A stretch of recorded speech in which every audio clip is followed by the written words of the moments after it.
कभी सोचा है कि एक मामूली सी आवाज, जैसे घंटी की आवाज, हमारे दिमाग पर, हमारे शरीर पर इतना गहरा असर कैसे डाल सकती है? आज हम मनोविज्ञान की दुनिया की एक ऐसी ही कहानी में उतरेंगे, पावलोव के कुत्ते की कहानी। और ये कहानी सिर्फ एक जानवर की नहीं है, बल्कि एक ऐसी जबरदस्त खोज की है जिसने हमारे सीखने और व्यवहार करने के तरीके को देखने का नजरिया ही हमेशा के लिए बदल दिया। तो सवाल यही है कि ये हुआ कैसे? एक घंटी की आवाज, जिसका खाने से दूर दूर तक कोई लेना देना नहीं, वो किसी कुत्ते में ठीक वैसी ही प्रतिक्रिया कैसे पैदा कर सकती है जैसे खाना देख के होती है? चलिए आज इसी वैज्ञानिक रहस्य की परतों को एक एक करके खोलते हैं। कहते हैं ना, हर बड़ी खोज एक सवाल से शुरू होती है। लेकिन पावलोव की कहानी एक तय सवाल से नहीं, बल्कि अचानक हुई एक चीज को देखने से शुरू हुई। एक ऐसी छोटी सी बात जिसे शायद कोई और नजरअंदाज कर देता, पर एक सच्चे वैज्ञानिक के लिए ये एक पूरी नई दुनिया का दरवाजा थी। तो चलिए समय में थोड़ा पीछे चलते हैं, 1890 के दशक में। यहां हम मिलते हैं इवान पावलोव से। वो एक रूसी फिजियोलॉजिस्ट थे और ये मजेदार बात है कि वो साइकोलॉजी नहीं पढ़ रहे थे। वो तो कुत्तों के पाचन तंत्र यानी डाइजेशन पर रिसर्च कर रहे थे। पर उन्होंने कुछ अजीब देखा। उन्होंने नोटिस किया कि उनके कुत्ते खाना आने से पहले ही लार टपकाने लगते थे। बस यही छोटी सी बात एक बड़े सवाल में बदल गई। ऐसा हो क्यों रहा है? और इसी क्यों ने मनोविज्ञान की सबसे बड़ी खोजों में से एक का रास्ता खोल दिया। यही वो पहेली थी। पावलोव ने देखा कि सिर्फ खाना ही नहीं, बल्कि लैब असिस्टेंट के कदमों की आहट जैसी बिल्कुल अलग चीजें भी कुत्तों में लार पैदा कर रही थीं। ये कोई नॉर्मल रिएक्शन तो नहीं था, ये कुछ और था, कुछ ऐसा जो सीखा गया था। इस एक छोटी सी पहेली ने पावलोव की जिज्ञासा को इतना बढ़ा दिया कि उन्होंने अपने रिसर्च का पूरा फोकस ही बदल दिया। तो इस पहेली को सुलझाने के लिए पावलोव ने एक बहुत ही व्यवस्थित, कंट्रोल्ड एक्सपेरिमेंट डिजाइन किया। वो अब सिर्फ देखना नहीं चाहते थे, बल्कि वैज्ञानिक तौर पे ये साबित करना चाहते थे कि व्यवहार को, बिहेवियर को सीखा जा सकता है। और कमाल की बात यह है कि इस महान एक्सपेरिमेंट का सेटअप बहुत ही सीधा साधा था।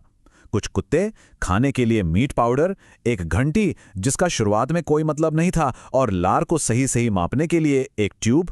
बस इन्हीं मामूली चीजों से पावलोव इतिहास के सबसे असरदार प्रयोगों में से एक को अंजाम देने वाले थे। तो इस एक्सपेरिमेंट को 3 स्टेज में बांटा गया। स्टेज 1, कंडीशनिंग से पहले। जब घंटी बजाई गई, कुत्तों पर कोई असर नहीं हुआ। जब खाना दिया गया तो जाहिर है लार आई, ये तो नेचुरल था। स्टेज 2, कंडीशनिंग के दौरान। अब पावलोव ने बार बार घंटी बजाई और उसके तुरंत बाद खाना दिया। घंटी फिर खाना, घंटी फिर खाना। इस प्रोसेस को कई बार दोहराने से कुत्ते के दिमाग ने घंटी की आवाज और खाने के बीच एक कनेक्शन, एक जुड़ाव बना लिया। और फिर आया तीसरा और सबसे जबरदस्त स्टेज, कंडीशनिंग के बाद। अब पावलोव ने सिर्फ घंटी बजाई लेकिन खाना नहीं दिया, और नतीजा यह हुआ कि कुत्ते ने सिर्फ घंटी की आवाज सुनकर ही लार टपकाना शुरू कर दिया। ये एक सीखा हुआ व्यवहार था, एक मानसिक कनेक्शन का नतीजा। तो इस पूरे एक्सपेरिमेंट के नतीजे का असली मतलब क्या था? ये कहानी सिर्फ कुत्तों और घंटियों की नहीं थी। ये सीखने के एक बहुत ही बुनियादी सिद्धांत को उजागर कर रही थी कि हमारा दिमाग कनेक्शन कैसे बनाता है। और इस प्रक्रिया को नाम दिया गया क्लासिकल कंडीशनिंग। मतलब ये सीखने का एक ऐसा तरीका है जिसमें कोई न्यूट्रल चीज जैसे कि घंटी को जब बार बार किसी नेचुरल चीज जैसे कि भोजन के साथ जोड़ा जाता है, तो कुछ समय बाद वो न्यूट्रल चीज भी वही नेचुरल रिएक्शन पैदा करने लगती है। दिमाग ने एक नया रास्ता बना लिया था।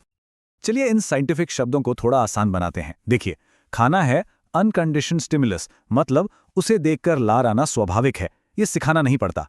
और उस लार को कहते हैं अनकंडीशन्ड रिस्पॉन्स। शुरुआत में घंटी एक न्यूट्रल स्टिमुलस थी, उसका कोई मतलब नहीं था। लेकिन एक्सपेरिमेंट के बाद वही घंटी कंडीशन स्टिमुलस बन गई, यानी एक सीखा हुआ संकेत। और अब सिर्फ घंटी की आवाज पर लार आना, यह है कंडीशन रिस्पॉन्स, एक सीखी हुई प्रतिक्रिया। देखिए कैसे एक बेमतलब चीज इतनी पावरफुल बन गई। ठीक है, तो ये कुत्तों पर काम करता है, ये तो समझ आ गया। लेकिन इसका हमारी जिंदगी से क्या लेना देना है? असल में बहुत कुछ। पावलोव की लैब की ये सिद्धांत हर पल हमारे आसपास काम कर रहे हैं। जरा सोचिए, जब किसी फूड डिलीवरी बाइक का खास हॉर्न सुनकर भूख लगने लगती है, ये क्लासिकल कंडीशनिंग है। किसी अस्पताल की एक खास महक से घबराहट होना क्योंकि दिमाग ने उस गन को किसी दर्दनाक अनुभव से जोड़ लिया है, ये भी वही है। अरे यहाँ तक कि किसी खास दोस्त की रिंगटोन सुनकर जो एक्साइटमेंट होती है, वो भी तो इसी का एक बेहतरीन उदाहरण है। पावलोव का ये काम सिर्फ एक दिलचस्प एक्सपेरिमेंट बनकर नहीं रह गया, ये एक क्रांति थी। एक ऐसी क्रांति जिसने मनोविज्ञान को देखने और समझने का तरीका ही हमेशा के लिए बदल दिया। तो इस खोज की अहमियत क्या है? ये पहला पक्का वैज्ञानिक सबूत था कि हमारा व्यवहार सिर्फ बायोलॉजिकल नहीं होता, बल्कि उसे सीखा भी जा सकता है, उसे बदला भी जा सकता है। इसने बिहेवियरिज्म नाम के एक पूरे साइकोलॉजिकल स्कूल की नींव रखी। और आज भी इसके सिद्धांत हमें हर जगह दिखते हैं, स्कूलों में बच्चों को सिखाने के तरीकों में, विज्ञापनों में, और यहाँ तक कि डर और फोबिया जैसी मानसिक समस्याओं के इलाज में भी। हालांकि इसका असर बहुत गहरा था, पर ऐसा नहीं है कि इस पर सवाल नहीं उठाए गए। कुछ आलोचक कहते हैं कि ये थ्योरी सिर्फ जानवरों पर आधारित है और ये इंसानों के कॉम्प्लेक्स विचारों और भावनाओं को नज़रअंदाज करती है। इसे बहुत मैकेनिस्टिक या मशीन की तरह भी माना जाता है, जो व्यवहार को बहुत सरल बनाकर देखती है। लेकिन इन आलोचनाओं के बावजूद पावलोव का जो मूल निष्कर्ष था, वो आज भी उतना ही शक्तिशाली है। ये हमें बताता है कि हमारा व्यवहार सिर्फ हमारे जीन से तय नहीं होता।